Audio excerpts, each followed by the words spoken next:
I think in our situation, in the Irish context, we have what I would call a sort of pathological memory culture.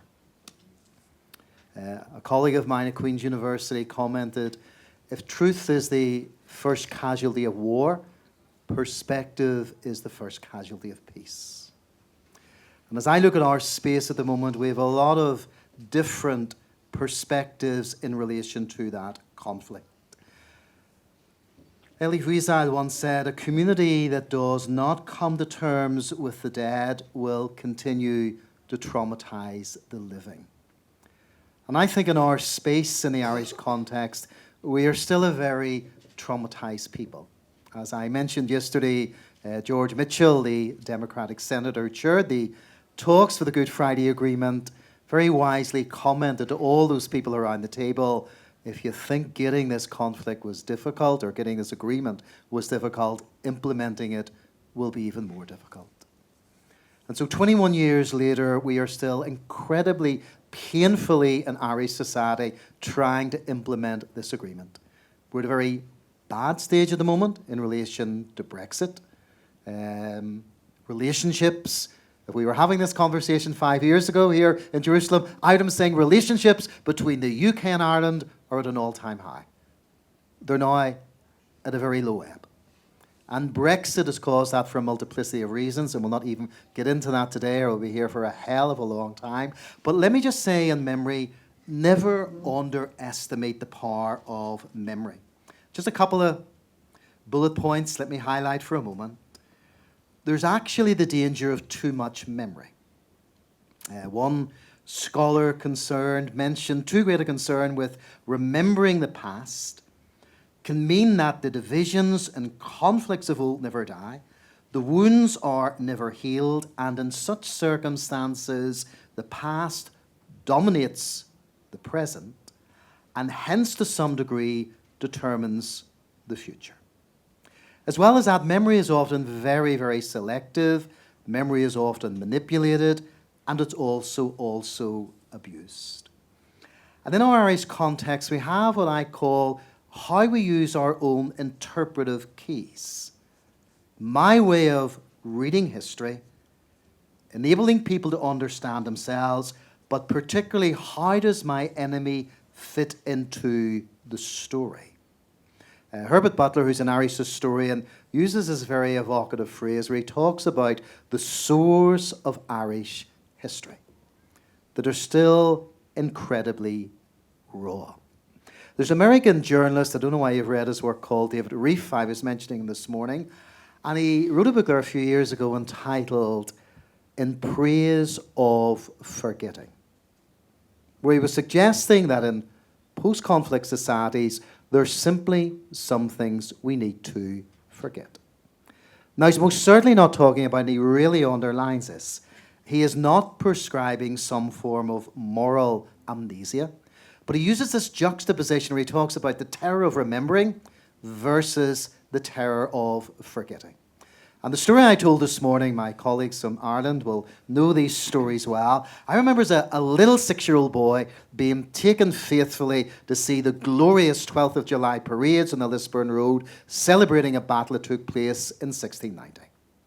And as a little boy, I remember vividly one banner where Protestants were up to their necks in water, about to be pushed under by those awful Catholics who were going to kill us.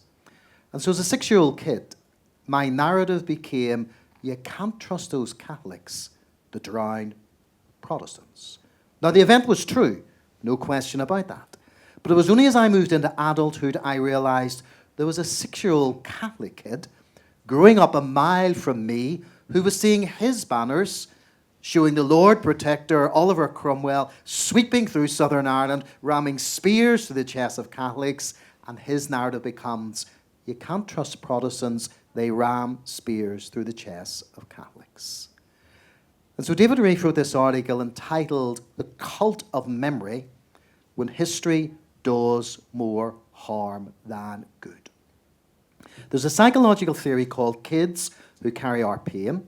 All of us as parents know how we can pass the bad bits of our personality and the good bits to our children. And using that sort of what I would call family therapy moving that into a community or local, national or international context, the way we tell our stories and pass the pain from generation to generation in conflict situations and post-conflict situation is absolutely phenomenal. I have a colleague, John Brewer, many of you know him, from Israeli and Palestinian society. Invariably, when groups are with me in Belfast, John would meet with them. He's an excellent sociologist. And he's developed a theory called remembering forwards. So not denying memory, but asking, how do we remember forward? It's a very simple analogy. We're in our car, all of us will drive at some stage, I'm guessing, in the next few weeks. I never drive in Israel. The driving here is pretty scary. When I'm in a car with an Israeli taxi driver, I find my prayer life rockets because I'm in the back praying that he will slow down and not kill me in the vehicle. But he talks about when you're in a vehicle and you're looking through your front windshield or windscreen, 90% of the time you're looking through that. 10% of the time, you look through your rear view mirror. But in conflict situations and post-conflict situations, we have rear view mirror syndrome. So 90% of the time, in Irish society, I think at the moment, we're looking backwards, 10% we're looking forwards. And when we look back to the Good Friday Agreement, I remember Bertie Ahern, the Irish Taoiseach, there on a number of occasions, did a speech in Queen's there a few months ago, and Bertie compared partnership with partisanship. And he said as we moved up to the Good Friday Agreement, there was lots of partnership. But the last number of years were more into partisanship, saying what is wrong with the other and what is right with us. So in our context, I mean, a plea to all of us who are involved in dialogue or moving forward, we need to get back to that spirit of the Good Friday Agreement when we were partners despite our political differences. So, 1 minute, okay. So I'm advocating not that we forget about the past or ignore the past. I mean, the past will always live in us. But I think we need to find a better way to do memory and address memory.